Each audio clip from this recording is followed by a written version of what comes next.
Hello and welcome back to Pin My Podfic. This will be the reading of After the Fall, Chapter 15, Departures and Promises, Part 1 and 2 by innocent_reader. Let's get on with the chapter. Chapter 15, Departures and Promises, Part 1, POV, Wally West. The morning sun filtered through the tall windows of Wayne Manor, turning the dust in the air into drifting specks of gold. It was a gentle warmth, one that never reached Wally's chest. He walked slowly, deliberately slowly, as if each step had to prove there was still solid ground beneath his feet. The house's silence wasn't empty. It had small wounds woven into it, the old floorboards creaking, a distant clock ticking, the faint sigh of the walls themselves, but none of it felt like the wind in his face. None of it felt like running. Since they had returned from the watchtower, speed seemed useless. Running wouldn't turn back time. Running wouldn't catch up to Barry. He stopped at one of the windows and pressed his palm to the cold glass. Outside, Alfred was trimming the rose bushes with his usual precision, each careful gesture somehow holding the world in place. Wally thought he should be out there saving someone, fixing something, but then he realized some days staying was also a way of saving what remained. A memory flickered, Barry ahead of him, laughing over his shoulder, tapping Wally's helmet in challenge. One day, you'll take the lead. Now, the track ahead was nothing but silence. Behind him, quiet but familiar footsteps approached. Wally didn't turn. Dick's voice, low and respectful, filled the space between them. She's here. Wally just nodded.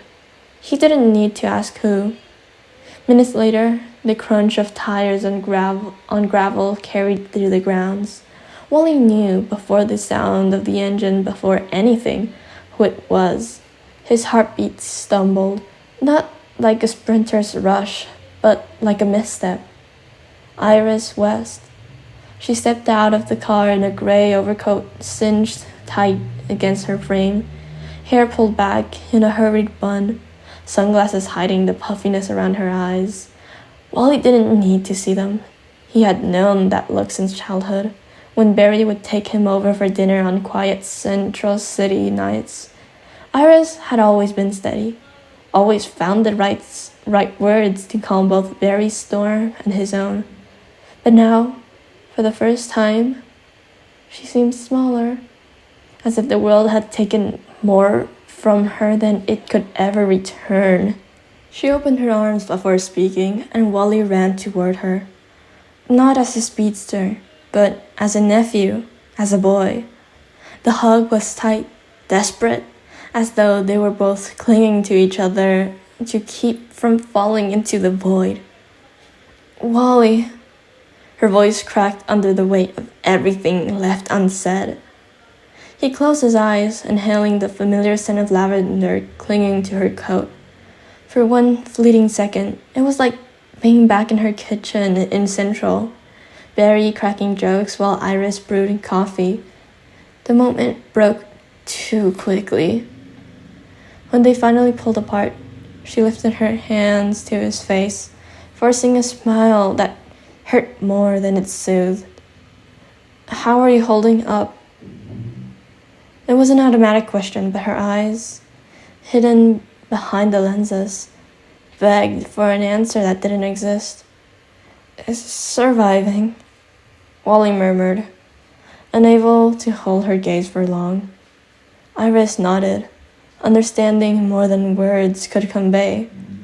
Behind Wally, Dick appeared, quiet as ever, but steady in a way only someone who knew what it was to lose the larger-than-life could be. He extended his hand to Iris, respectful. It means a lot that you came, his voice calm, but carrying a weight of sincere gratitude. Iris clasped his hand firmly, then turned her gaze back to Wally. Her reply came like a vow. I promised Barry I'd take care of him, and I will. Alfred, standing watch by the door, inclined his head in silent reverence. He didn't speak, but his eyes carried something Iris immediately understood: respect and solidarity. Then Midoriya stepped forward, hesitant, shoulders tight, hands fidgeting at the hem of his shirt. He seemed even more out of place before her, almost shrinking into himself. Iris studied him for a moment, but the air softened. You must be Izuku Midoriya, she said gently. The boy bowed slightly, his voice timid. Yes, it's an honor to meet you. She smiled, a tired smile, heavy with grief, but warm with kindness. She reached out, touching his arm slightly, as though acknowledging an unexpected ally. Thank you for standing by him. Midoriya flushed, eyes darting away. He gave no answer, only bowed again, silently carrying the weight of her gratitude. Wally turned back to the group, inhaling deeply. I guess it's time. He faced Dick first. Dick pulled him into a crushing hug, almost refusing to let go. Keep in touch. And remember, the manor is always open. I know, Wally answered with a shaky half-smile. Then, to Midoriya's surprise, Wally hugged him too, clapping a hand firmly on his shoulder. Look out for Dick, Deku. He needs you more than he'll ever admit. Midoriya nodded slowly, seriously, no hesitation in his expression. When Wally turned to Roy, he found the archer standing with arms crossed. A long silence stretched before Roy finally huffed and opened his arms in mock impatience. Come on, kid, before I change my mind. The hug was quick but strong. As they pulled apart, Roy muttered under his breath, rough but sincere. Make very proud. Wally's smile wavered with emotion. Always. At last, he met Zatanna's eyes. She didn't hesitate. She stepped forward and embraced him immediately, holding him with the care of someone clutching something fragile and precious. You're not alone, Wally. You never will be. He closed his eyes, the truth of her words breaking through his defenses. His reply came ragged. Thank you, Z. Then he stepped back, looking at the group one last time, raising a hand in farewell. He turned toward the waiting car beside Iris. Before climbing in, he looked back, his voice steady even as his eyes brimmed. I'll let you know as soon as we arrange Barry's funeral. I want all of you there. Dick, Roy, Zatanna, Midoriya, and Alfred all nodded together, a silent promise shared between them. And so Wally climbed into the car, departing at Iris's side, while his friends stood in front of the manor, feeling another absence carved its space in the heart of their fragile family. Part 1 finished, now on to Part 2. Part 2, POV, Roy Harper. The sound of Iris and Wally's car engine had already faded when Roy Harper closed the door of Wayne Manor behind him. He stood there for a long moment, eyes locked on the empty drive as if he could somehow hold on to time. But he couldn't. Another chapter had ended, and he knew the next move was his. He walked down the manor's quiet hallways, passing through the sitting room where remnants of the last few days still lingered. Alfred's forgotten teacups, one of Dick's blankets draped carelessly over a chair, and a broken arrow of his own lying on the table. A failed attempt to distract himself from the noise inside his head. Roy picked up the arrow, turning it over between his fingers from the moment he'd returned here with the others. He'd known he couldn't stay forever. He wasn't the kind of man who settled. And now, without Ollie, The name lodged in his throat, but he couldn't speak it out loud. He didn't need to. He stepped out onto the back veranda and found Zatanna sitting in silence, her gaze fixed on the endless green lawn. The breeze stirred her dark hair, but she was still as stone. Roy leaned against the doorframe, watching her for a moment. Both of them had lost too much. Both of them were broken. He was, Roy finally said, breaking the silence. Zatanna didn't answer right away. She only gave a small nod, her eyes never leaving the horizon. Roy crossed the space and sat beside her, elbows resting on his knees, fingers laced together. "I think it's time for me to go too," he admitted, his voice cut somewhere between resolve and hesitation. Her eyes shifted to him, sharp and searching, as if she could read beneath his skin. "To Star City," she said, not as a question, but as a certainty.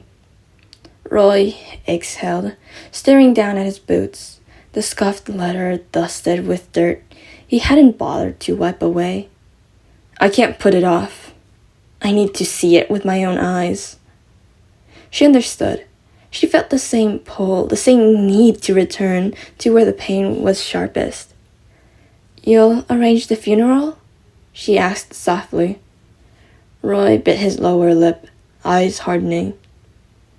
"The government's planning a collective funeral for all of them." He paused, drawing a long breath. "But that's not enough. Not for him, not for Green Arrow." Zatanna's lip curved in a bittersweet smile. "Not for my father either." They fell into silence, listening to birds' song in the distance, the kind of sound that made the world seem untouched even when it wasn't. Roy looked at her again. "And you?" She inhaled deeply before answering. "Tomorrow, I have to go back to San Francisco." He nodded. Of course. Neither of them could stay here, hiding behind the cold safety of Gotham's walls. "When you arrange it," he started, but she cut him off with a faint smile.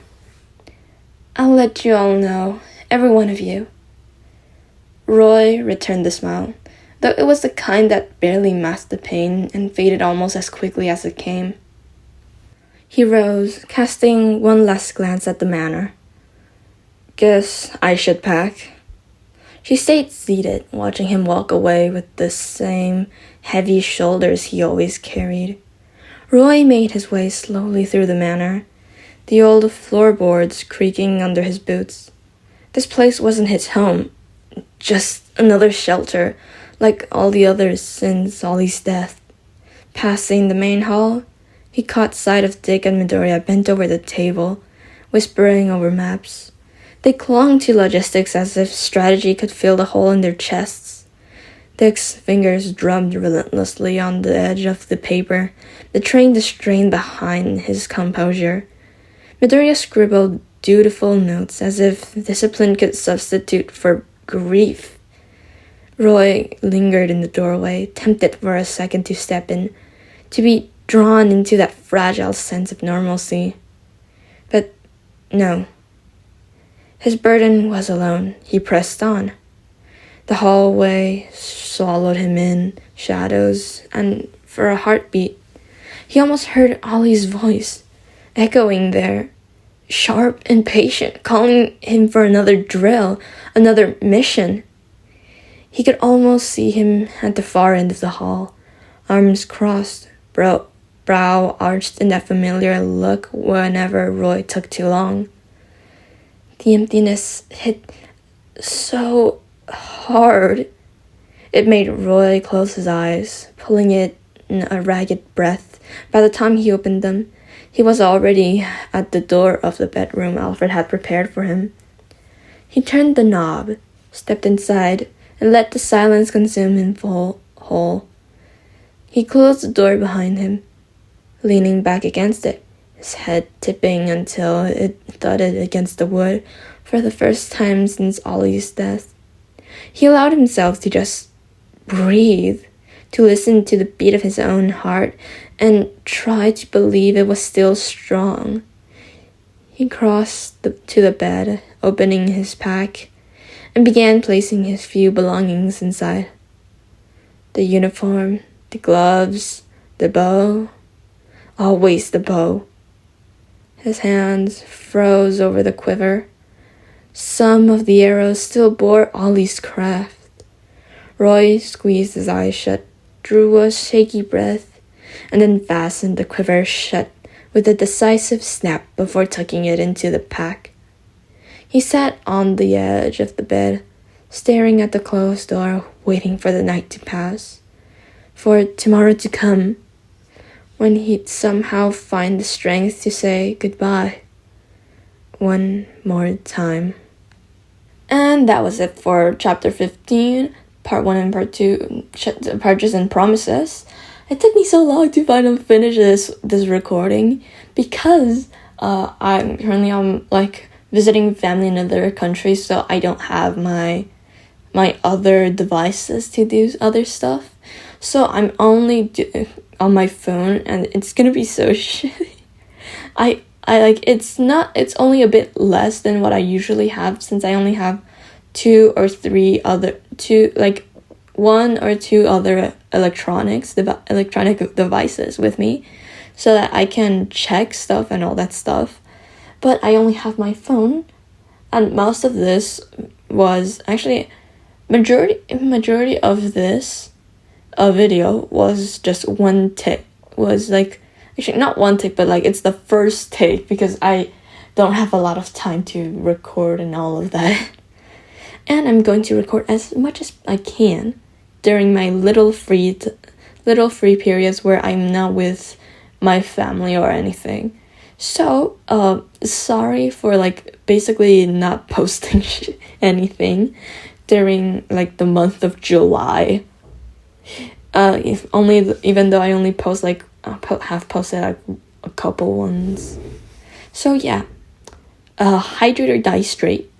Have a whatever good time of day it is for you guys. And remember, please sleep if it's so late. Do not fuck up your sleep schedule just to listen to or just watch anything. Just sleep. Anyways, bye.